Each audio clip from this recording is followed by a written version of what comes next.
ప్రేమలో పట్టడం సులభమే, కానీ ప్రేమను పెళ్లి వరకు తీసుకెళ్లడం చాలా కష్టం. పెళ్ళయ్యాక జీవితాంతం అన్ని కష్టాలను ఓర్చుకుని ప్రేమగా బ్రతకడం మరింత కష్టమైన పని. తమ ప్రేమలో ఎంతో నిజాయితీ ఉంటే తప్ప జీవితాంతం అంతే ప్రేమగా కలిసి ఉండలేరు. తాజాగా హైదరాబాద్ లో ఆత్మహత్య చేసుకున్న ఓ ప్రేమ జంట కథ మరింత విషాదంగా ముగియడం పలువురిని కూడా కన్నీరు పెట్టించింది. ఒకరి కష్టం మరొకరికి అవకాశం అన్నట్లుగా ఉంది లోకం. ఓ అన్న అవసరం కోసం చెల్లిని బలి తీసుకున్నాడు. మరి ఈ ప్రేమ జంట విషయంలో ఆ అన్న పాత్ర ఏంటి, ఆ విషాదం ఏంటనేది చూద్దాం. యాదాద్రి భువనగిరి జిల్లా పోచంపల్లి మండలం పిల్లాయిపల్లికి చెందిన పర్వతం ఆంజనేయులు కుటుంబం బీబీ నగర్ మండలం జమిలాపేటకు వలసొచ్చింది. అక్కడే నివాసం ఉంటున్నారు. ఇతనికి ఒక కొడుకున్నాడు. అతని పేరు పర్వతం శ్రీరాములు. వయసు 25 ఏళ్లు. గట్కేసర్ మండలం నారపల్లిలో హోల్సేల్ సైకిల్ దుకాణం నిర్వహిస్తూ ఉంటాడు. తన సైకిల్ షాప్ పక్కనే ఉండే బాలికతో అతను ప్రేమలో పడ్డాడు. అది కూడా ఇప్పుడు కాదు. ఆ బాలిక 8వ తరగతి చదువుతున్నప్పటి నుంచి కూడా ఇద్దరు ప్రేమలో పడ్డారు. చాలా రహస్యంగా తల్లిదండ్రులకు తెలియకుండా తిరిగేవారు. ఇప్పుడు ఆమె వయసు 17 ఏళ్లు, అంటే మైనర్ అన్నమాట. శ్రీరాములు ఆ బాలికవి వేరువేరు కులాలు, పైగా మైనర్ బాలిక. చాలా రోజులు ఇద్దరు ఎవరికీ తెలియకుండానే ప్రేమించుకుంటూ ఉన్నారు. అయితే ఇంటర్ ఫస్ట్ ఇయర్ లో జాయిన్ అయిన తర్వాత ఓ రోజున కాలేజీకి రాలేదని బాలిక తండ్రికి ఫోన్ వెళ్ళింది. కానీ అతనే నారపల్లిలోని కాలేజ్ దగ్గర దించొచ్చారు. దీంతో ఆరా తీయగా తమ ఇంటి దగ్గరలోనే సైకిల్ షాప్ నిర్వహిస్తున్న యువకుడు శ్రీరామ్తో కలిసి తిరుగుతుందని గుర్తించి ఆమెను మందలించారు. అంతేకాదు, చదువుకునే వయసులో ఇలాంటి తప్పుడు పద్ధతి వద్దని కొట్టారు కూడా. బాగా చదువుకొని జీవితంలో సెటిల్ కావాలని ఆమెను కోరారు. అయితే తాను బుద్ధిగా చదువుకుంటానని హామీ ఇచ్చింది ఆ బాలిక. అంతేకాదు, ఆ యువకుడిని కూడా హెచ్చరించారు బాలిక కుటుంబ సభ్యులు. తమ కూతురు మైనర్ అన్న విషయం మరిచిపోవద్దు, పోలీసులకు ఫిర్యాదు చేస్తామని చెప్పడంతో నాటి నుంచి బహిరంగంగా తిరగడం మానేశారు. చాలా రహస్యంగా కలుసుకునేవారు. అలా రహస్యంగా కలుసుకుంటున్న విషయాన్ని బాలిక దగ్గరి బంధువు మహేష్ అలియాస్ చింటూ గుర్తించాడు. ఇతని వయసు 22 ఏళ్లు. బాలికకు ఇతడు అన్నవుతాడు. అయితే వీరిద్దరూ కలిసి తిరుగుతున్న విషయం ఇంట్లో చెప్పొద్దంటే తనకు డబ్బులు ఇవ్వాలని ఈ శ్రీరాముల్ని అలాగే ఆ బాలికను బ్లాక్ మెయిల్ చేశాడు ఈ చింటూ. అయితే పెళ్ళయ్యే వరకు తాము రహస్యంగా ప్రేమించుకునేందుకు అతని బెదిరింపులకు లొంగిపోయాడు శ్రీరామ్. ఎందుకంటే ఆమె మైనర్ బాలిక, పెళ్లి చేసుకునే అవకాశం లేదు. దీంతో తాము కలిసి తిరిగేందుకు తప్పదనుకున్నారు ఇద్దరు. ఎందుకంటే ఈ చింటూ బాలిక తల్లిదండ్రులకు చెబితే పెద్ద గొడవలు జరుగుతాయి. బాలిక మైనార్టీ తీరే వరకు చింటూ చెప్పినట్లు నడుచుకోవాలనుకున్నారు. అయితే చింటూ అడగగానే డబ్బులు ఇవ్వటం మొదలు పెట్టాడు శ్రీరాములు. అతను అడిగినప్పుడల్లా కూడా ఇస్తూనే ఉండేవాడు. దీంతో చింటూకి ఆశ పెరిగింది. తనకు ఏ అవసరం వచ్చినా సరే బ్లాక్ మెయిల్ చేసేవాడు. అంతేకాదు, అతని సోదరుని కూడా బెదిరించేవాడు. డబ్బులు తీసుకున్నా కూడా బాలికను బెదిరిస్తూ ఉండేవాడు చింటూ. తన ప్రియుడు శ్రీరామ్కు చెప్పుకొని కన్నీళ్లు పెట్టుకునేది ఆ బాలిక. మరోవైపు మైనారిటీ తిరగడానికి సమయం పట్టేలా ఉంది. బాలిక ఇంట్లో తెలిసేలా ఉంది. అలా తెలిస్తే చదువు మానిపించేస్తారు. ఇక తమకు పెళ్లి కూడా కాదనుకున్నారు. మరోవైపు ధైర్యం చేసి తన తల్లిదండ్రులకు ప్రేమ విషయం చెప్పాడు శ్రీరాములు. వాళ్ళు కూడా వద్దని వారించారు.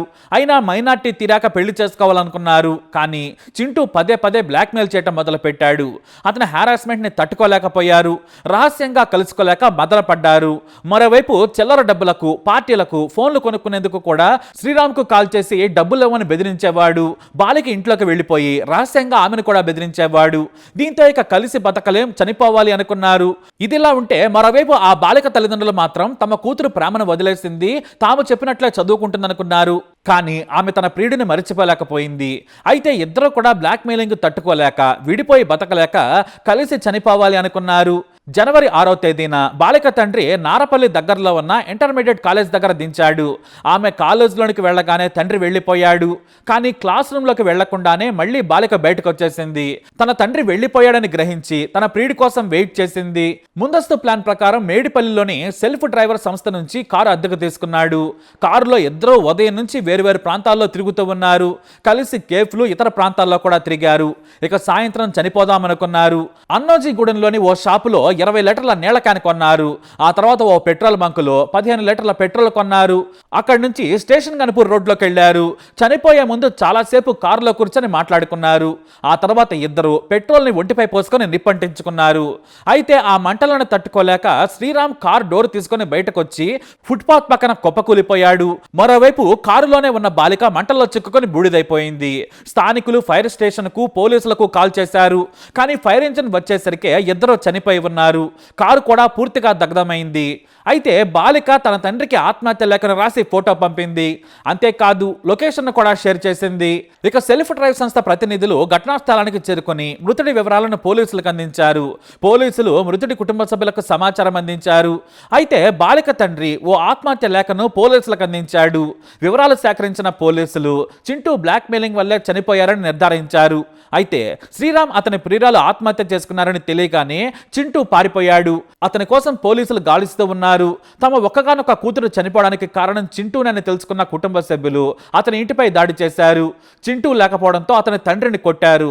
ఒక్కగానొక్క కూతురిని ప్రాణంగా పెంచుకున్నాం, ఇలా చనిపోతుందనుకోలేదని బాలిక తల్లిదండ్రులు కన్నీటి పర్యంతమయ్యారు. మరోవైపు శ్రీరామ్ తల్లిదండ్రులు కూడా తల్లడిల్లిపోయారు. తన కొడుకు చనిపోవడంతో వారిని ఆపటం ఎవరి తరం కాలేదు. ఇక ఉద్రిక్తతల మధ్య బాలిక అంత్యక్రియలు చేశారు తల్లిదండ్రులు. బాలిక స్నేహితులు, కుటుంబ సభ్యులు భారీగా తరలివచ్చి నివాళులు అర్పించారు. మరోవైపు బాలిక తండ్రి ఇచ్చిన ఫిర్యాదుతో చింటూపై కేసు నమోదు చేశారు. ఇక దాదాపుగా శ్రీరాముల నుంచి బ్లాక్మెయిల్ చేసి ₹1,35,000 వసూలు చేశాడని గుర్తించారు పోలీసులు. వారి ప్రేమ రహస్యాన్ని డబ్బు సంపాదనగా వాడుకున్నాడు నీచుడు చింటూ. మైనర్ బాలిక కావడంతో శ్రీరాములు అతను బెదిరించినప్పుడల్లా కూడా డబ్బులిచ్చినా కూడా ఇద్దరిని బలి తీసుకున్నాడు. మొదట దీన్ని కారు ప్రమాదం అనుకున్నారు పోలీసులు, కానీ ఆత్మహత్య కేసు అని తెలిసి షాక్ అయ్యారు. మరి ఈ ప్రేమ కథపై మీ అభిప్రాయాన్ని కమెంట్ ద్వారా తెలియజేయండి. వీడియో అప్డేట్స్ కోసం మై ఛానల్ ఫాలో అవ్వండి, తప్పకుండా సబ్స్క్రైబ్ చేసుకోండి.